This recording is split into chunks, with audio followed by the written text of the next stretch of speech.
ஒரு மகிழ்ச்சியான செய்தி. இதயம் நல்லெண்ணெயின் விலை லிட்டருக்கு ரூபாய் 105 குறைஞ்சிருக்கு.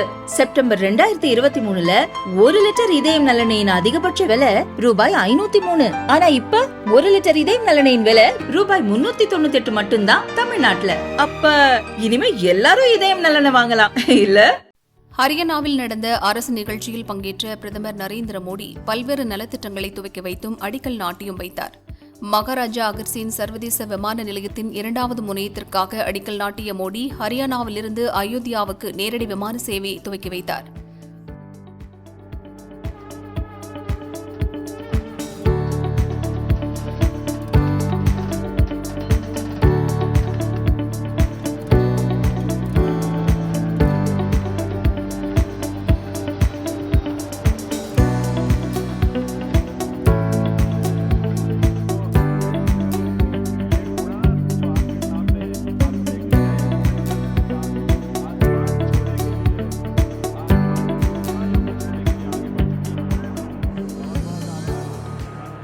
மாநிலத்தின் மின் தேவை பூர்த்தி செய்யும் வகையில் சோலார் மின் உற்பத்திக்கான திட்டத்தையும் துவக்கி வைத்தார்.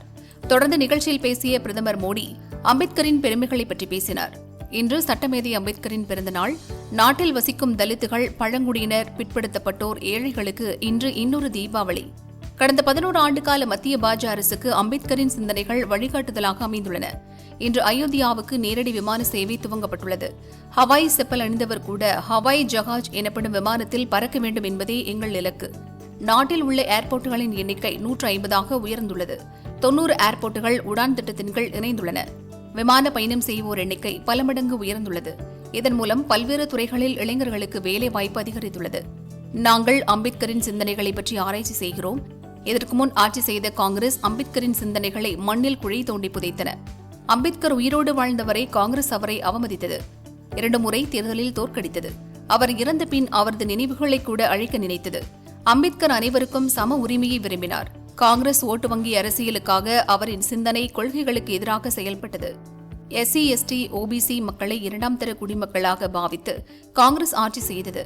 காங்கிரசார் வீடுகளில் நீச்சல் குளம் இருக்க சாதாரண மக்களுக்கு குடிநீர் கிடைக்கவில்லை. காங்கிரஸ் ஆட்சியில் 100ல் 16 வீடுகளில்தான் குடிநீர் குழாய் இணைப்பு வழங்கப்பட்டிருந்தது. மத்தியில் பாஜக ஆட்சி பொறுப்பேற்ற 7 ஆண்டுகளில் 80% வீடுகளில் குடிநீர் குழாய் இணைப்பு வழங்கப்பட்டது. அம்பேத்கரின் ஆசையால் விரைவில் நாட்டில் வாழும் அனைவருக்கும் குடிநீர் குழாய் இணைப்பு வழங்கப்பட்டு அவர்களின் வீடுகளுக்கே குடிநீர் வழங்கப்படும். சாமானியர்களின் நலன் கருதி நாடு முழுவதும் 11 கோடி கழிப்பறைகள் கட்டினோம். SC, ST, OBC மக்கள் வங்கியின் வாசலை மிதிக்க முடியாத நிலை இருந்தது. எங்கள் ஆட்சியில் வங்கிக் கடன் முதல் காப்பீடு வரை அனைத்து வசதிகளும் செய்து தரப்பட்டுள்ளன. வங்கிகள் மூலம் அதிக பலன் பெற்றவர்களாக அவர்கள் உள்ளனர். உத்தராகண்டில் பொது சிவில் சட்டம் அமலாகியுள்ளது. அனைவரையும் சமமாக நினைக்கிறோம். நாங்கள் இடஒதுக்கீடு கொள்கையை ஆதரிக்கிறோம். ஆனால் அரசியல் விளையாட்டுக்காக அம்பேத்கரின் கொள்கையை தூக்கி எறிந்தது காங்கிரஸ். இன்று வக்ஃப் திருத்த சட்டம் அமலுக்கு வந்துள்ளது. காங்கிரஸ் ஆட்சியில் வக்ஃப் சட்டத்தை அவர்களின் இஷ்டம் போல் பயன்படுத்தினர். அரசியல் சாசன சட்டம் இயற்றப்பட்டதிலிருந்து 2013 வரை இருந்த வக்ஃப் சட்டம் திடீரென அரசியல் காரணங்களுக்காக திருத்தம் செய்யப்பட்டது. ஓட்டு வங்கி அரசியலுக்காக வக்ஃப் சட்டத்தில் திருத்தம் செய்து அதற்கு அரசியல் சாசனத்திற்கும் மேலான அந்தஸ்து வழங்கப்பட்டது. இதன் மூலம் அம்பேத்கரின் அரசியல் சாசனத்தை மட்டுமின்றி அவரையும் சேர்த்து காங்கிரஸ் அவமதித்தது. காங்கிரசுக்கு உண்மையில் முஸ்லிம்கள் மீது அக்கறை இருந்தால் முஸ்லிம் மதத்தைச் சேர்ந்த ஒருவரை கட்சியின் தலைவராக ஆக்காதது ஏன்? லோக்சபா தேர்தலில் 50% இடங்களில் முஸ்லிம் வேட்பாளர்களுக்கு அந்த கட்சி வாய்ப்பளிக்கட்டும். அதன் மூலம் பார்லிமெண்டில் முஸ்லிம்களின் குரலை ஒலிக்கச் செய்யலாமே. அதையெல்லாம் செய்யாமல் ஏழை எளிய வஞ்சிக்கப்பட்ட முஸ்லிம்களுக்கு பலன் அளிக்க வேண்டிய நிலத்தை திட்டமிட்டு அபகரிப்பதற்காக வக்ஃப் சட்டத்தை அக்கட்சி பயன்படுத்தியது. நாட்டில் லட்சக்கணக்கான ஹெக்டேரில் வக்ஃப் வாரிய நிலம் உள்ளது. அதைக் கொண்டு ஏழைகள், பெண்கள் பலனடையவில்லை. அவர்கள் நினைத்திருந்தால் எவ்வளவோ செய்திருக்கலாம். ஆனால் ஒன்றும் செய்யவில்லை. நாங்கள் கொண்டு வந்துள்ள புதிய வக்ஃப் சட்டத்தால் ஏழை எளிய முஸ்லிம்கள் உண்மையில் பலனடைவர். வக்ஃப் வாரியத்திற்கு சொந்தமான சொத்துக்கள் கொள்ளையடிப்பது தடுக்கப்படும். புதிய சட்டத்தின்படி நாட்டில் வசிக்கும் பழங்குடியினரின் சொத்துக்களை வக்ஃப் சொத்துக்களாக அறிவிக்க முடியாது. இதன் மூலம் பழங்குடி இனத்தவரின் சொத்துக்கள் பாதுகாக்கப்படும். கர்நாடகத்தில் ஆட்சி செய்யும் காங்கிரஸ் அரசு கான்ட்ராக்டில் கூட மத அடிப்படையில் இடஒதுக்கீட்டை கொண்டுவர முயல்கிறது. அவர்கள் SC, ST, OBC-க்களின் இடஒதுக்கீட்டு உரிமையை பறிக்கும் நடவடிக்கையில் ஈடுபட்டுள்ளனர். இப்படி நாட்டிற்காகவும் நாட்டு மக்களுக்காகவும் முஸ்லிம்கள், OBC, SC, ST-க்களுக்காகவும் ஒன்றுமே செய்யாத காங்கிரஸ் ஓட்டு வங்கி அரசியலுக்காக மக்களை ஏமாற்றும் நடவடிக்கைகளில் ஈடுபட்டுள்ளது என பிரதமர் மோடி பேசினார். कांग्रेस की इस कुनीति का सबसे बड़ा प्रमाण वक्फ कानून है। देश आजाद होने के बाद 2013 तक वक्फ का कानून चलता था, लेकिन चुनाव जीतने के लिए, तुष्टीकरण की राजनीति के लिए, वोट बैंक की राजनीति के लिए 2013 के आखिर में, आखिरी सत्र में कांग्रेस ने इतने सालों तक चल रहे वक्फ के कानून में आनन फानन संशोधन कर दिया ताकि चुनाव में वोट पा सके। वोट बैंक को खुश करने के लिए इस कानून को ऐसा बना दिया कि बाबा साहब आंबेडकर के संविधान की ऐसी की तैसी संविधान से ऊपर कर दिया। ये बाबा साहब का सबसे बड़ा अपमान का काम था। साथियों, ये कहते हैं कि उन्होंने मुसलमानों के हित में किया।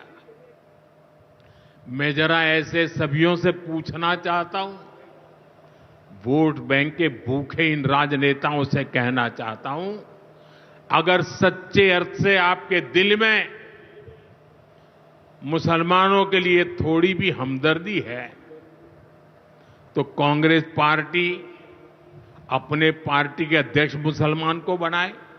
क्यों नहीं बनाते भाई? संसद में टिकट देते हैं, 50% मुसलमानों को दो। जीत करके आएंगे तो अपनी बात बताएंगे, लेकिन ये नहीं करना है। कांग्रेस में तो कुछ नहीं देना है। देश के नागरिकों के अधिकारों को छीनना और देना, इनकी नीयत किसी का भी भला करने की कभी नहीं रही, मुसलमानों का भला करने की भी नहीं रही। यही कांग्रेस की अच्छी सच्चाई है। साथियों, वक्फ के नाम पर लाखों हेक्टेयर जमीन पूरे देश में है। इस जमीन, इस प्रॉपर्टी से गरीब का, बेसहारा महिलाओं बच्चों का भला होना चाहिए था। और आज ईमानदारी से उसका उपयोग हुआ होता